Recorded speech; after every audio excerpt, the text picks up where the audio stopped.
Setiap orang punya caranya sendiri untuk mengenang kenangannya. Ada orang-orang yang mengenang kenangan bukan untuk kembali, tetapi untuk memastikan bahwa apa yang pernah mereka rasakan itu nyata, bukan ilusi, bukan berlebihan, dan bukan sesuatu yang mereka karang sendiri demi merasa berarti. Mengenang bagi mereka adalah cara paling sunyi untuk berkata, "Aku pernah ada di sana," dan itu sungguh terjadi. Kenangan tidak selalu datang dalam bentuk bahagia. Kadang ia muncul sebagai jeda panjang di tengah hari, sebagai lagu yang tidak sengaja terputar, atau bahkan sebagai aroma yang mengingatkan pada seseorang yang kini hanya tinggal nama. Orang-orang ini tidak mencari kenangan itu, tetapi biasanya kenangan menemukan mereka tanpa permisi. Ada yang mengenang dengan senyum kecil, ada pula yang mengenang dengan dada yang sedikit sesak, bukan karena ingin kembali ke masa lalu, melainkan karena ada bagian dari diri mereka yang sebenarnya mungkin tertinggal di sana. Bagian yang tidak sepenuhnya ikut pulang ketika segalanya berakhir. Mengenang bukan berarti tidak move on. Itu adalah kesalahpahaman yang sering terjadi. Seseorang bisa melangkah maju, membangun hidup baru, dan tetap membawa kenangan lama sebagai bagian dari sejarah pribadinya. Menghapus kenangan bukan tanda kuat. Seringkali itu justru tanda penyangkalan. Ada kejujuran yang pahit dalam mengakui bahwa beberapa kenangan memang indah, meskipun orang-orang di dalamnya tidak lagi layak untuk dihadirkan kembali. Disinilah self-respect mulai bekerja, memisahkan apa yang boleh dikenang dari siapa yang pernah ada dan dari siapa yang tidak boleh diakses lagi. Orang yang belajar menghormati dirinya sendiri tahu bahwa tidak semua yang pernah baik pantas diberi ruang di masa kini. Mereka tidak mengingkari kenangan, tapi mereka menolak membiarkannya mengatur hidup mereka sekarang. Mengenang iya, mengulang tidak. Kenangan seharusnya menjadi arsip bukan alamat tujuan. Tempat untuk sesekali dibuka, bukan tempat tinggal yang permanen. Ketika seseorang terlalu lama menetap di kenangan, seringkali itu bukan karena masa lalu yang begitu indah, tetapi karena masa kini belum cukup aman. Ada juga yang mengenang untuk memahami diri sendiri. Mereka melihat kembali bagaimana dulu mereka mencintai, bertahan, dan mengorbankan diri, lalu bertanya dengan jujur, apakah aku akan memperlakukan diriku seperti itu lagi? Pertanyaan ini bukan sebuah penyesalan, melainkan lebih ke sebuah pembelajaran. Dan akhirnya muncul sebuah boundaries dalam mengenang. Dan ini adalah ketika seseorang tahu kapan harus berhenti menggali. Tidak semua kenangan perlu dianalisis ulang setiap malam. Tidak semua pertanyaan butuh jawaban. Kadang berhenti bertanya adalah bentuk perlindungan diri yang paling dewasa. Ada kekuatan dalam berkata, "Aku ingat, tapi aku tidak ingin menyentuhnya terlalu dalam."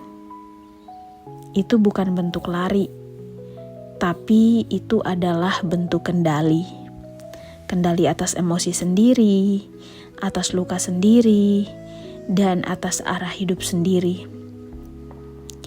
Kenangan seringkali terasa lebih jujur daripada kenyataan.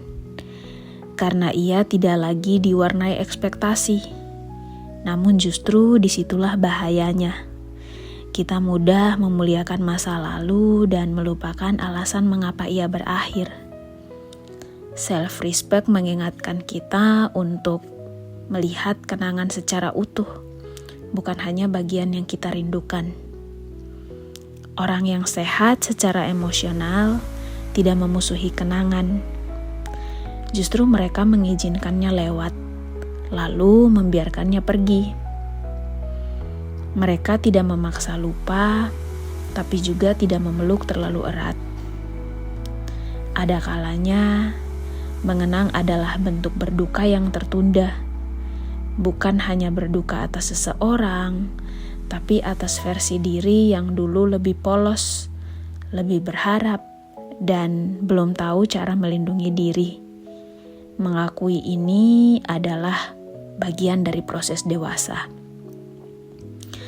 Kenangan mengajarkan kita tentang batas, tentang kapan harus memberi dan kapan seharusnya berhenti, tentang bagaimana rasa yang sama bisa terasa indah di satu waktu dan menyakitkan di waktu yang lain.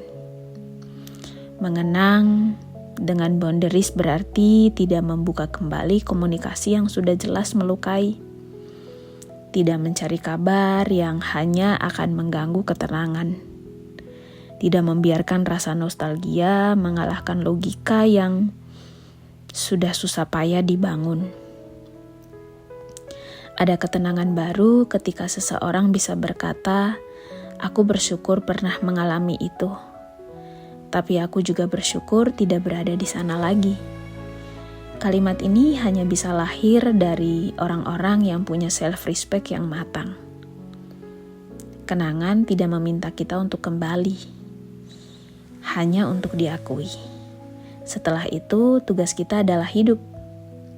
Hidup dengan lebih sadar, hidup dengan lebih tegas, dan hidup dengan lebih lembut pada diri sendiri.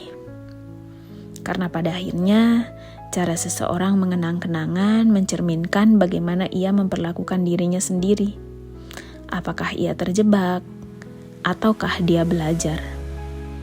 Apakah dia terikat, atau malah bertumbuh?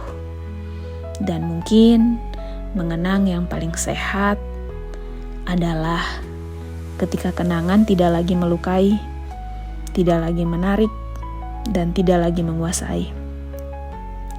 Melainkan sekedar menjadi bukti bahwa kita pernah hidup, kita pernah merasa, dan kini kita memilih untuk melangkah dengan penuh hormat pada diri sendiri.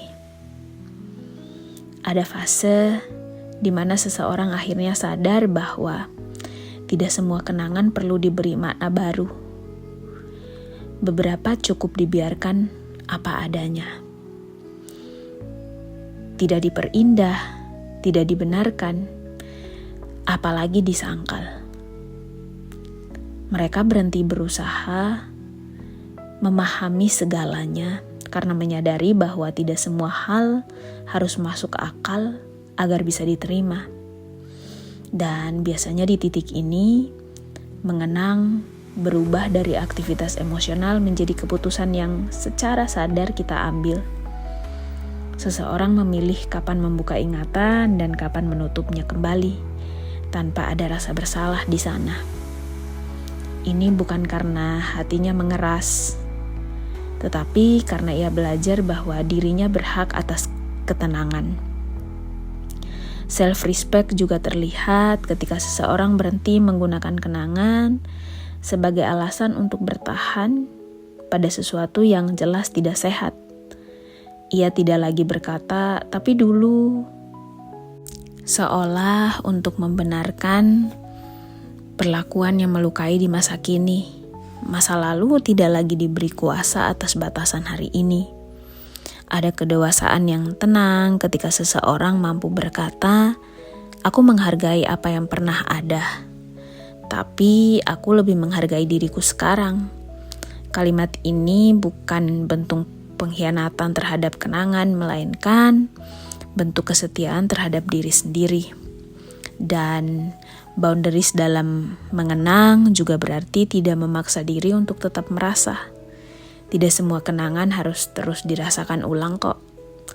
Beberapa boleh dibiarkan menjadi netral, menjadi tidak menyenangkan, tidak menyakitkan, namun ada sebagaimana kenangan itu. Orang-orang yang telah berdamai dengan kenangan tidak menjadikannya bahan bakar untuk menyalahkan diri sendiri. Mereka tidak lagi bertanya, seandainya aku berbeda, melainkan memahami bahwa versi diri mereka di masa lalu bertindak sesuai dengan kemampuan yang mereka miliki saat itu. Mereka juga berhenti menjadikan kenangan sebagai standar cinta, standar usaha, atau standar pengorbanan. Apa yang dulu terasa cukup tidak selalu layak dipertahankan sekarang. Bertumbuh seringkali berarti menaikkan batas, bukan menurunkannya. Ada keberanian halus dalam melepaskan rasa keterikatan emosional tanpa harus memusuhi siapapun. Tidak semua perpisahan perlu diakhiri dengan kebencian. Beberapa cukup diakhiri dengan jarak yang sehat dan keheningan yang saling menghormati. Kenangan pada akhirnya adalah saksi.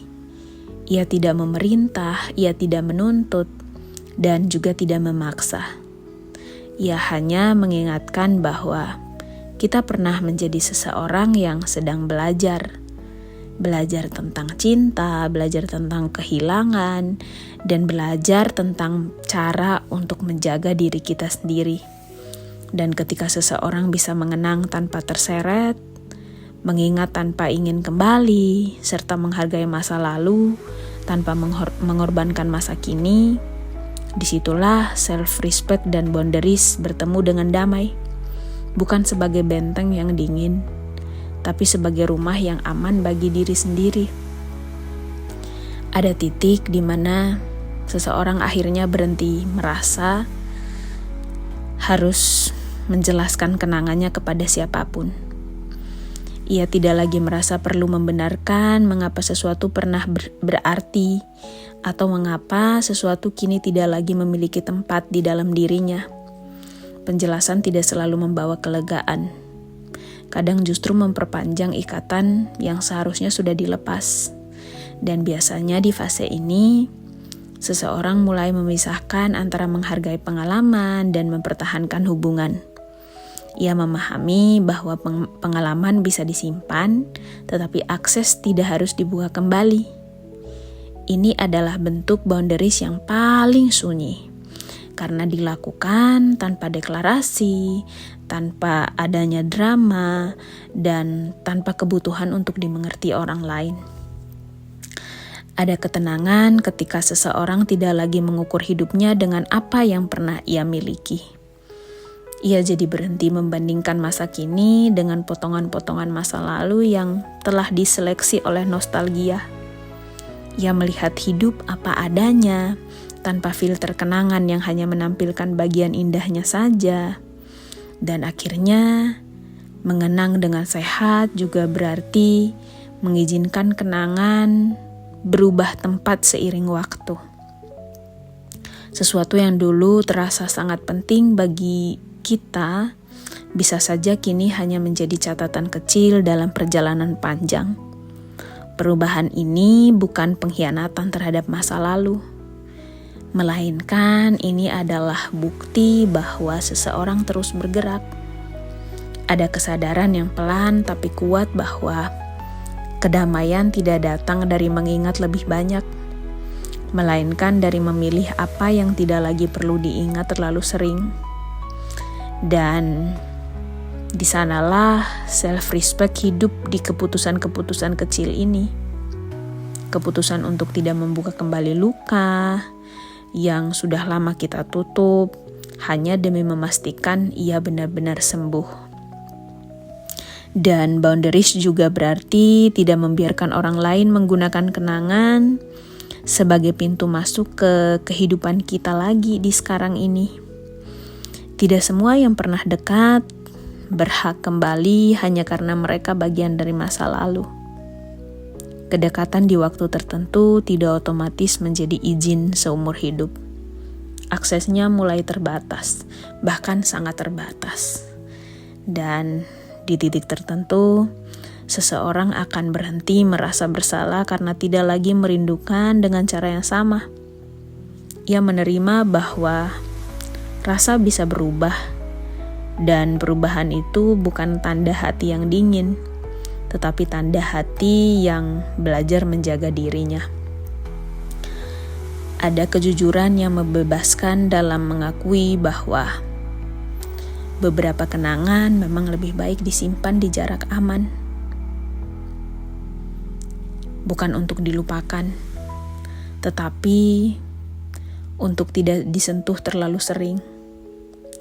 Karena itu akan membangkitkan kembali hal-hal yang mungkin kita tidak ingin lagi untuk terpanggil di hari-hari ini. Sama seperti benda rapuh yang tetap kita simpan, tapi tidak lagi kita mainkan. Dan mengenang dengan dewasa juga berarti tidak menjadikan masa lalu sebagai identitas utama. Seseorang tidak lagi berkata, "Aku seperti ini karena dulu," seolah-olah sebagai pembenaran, melainkan sebagai pemahaman yang tidak mengikat. Dan pada akhirnya, cara seseorang mengenang menunjukkan seberapa jauh ia telah berdamai dengan dirinya sendiri. Ketika ketenangan tidak lagi menguasai emosi, ketika kenangan itu datang hanya sebagai sesuatu yang bisa dilihat sementara, kemudian dibiarkan pergi. Tidak lagi mengganggu pilihan, dan tidak lagi menjadi alasan untuk menunda hidup.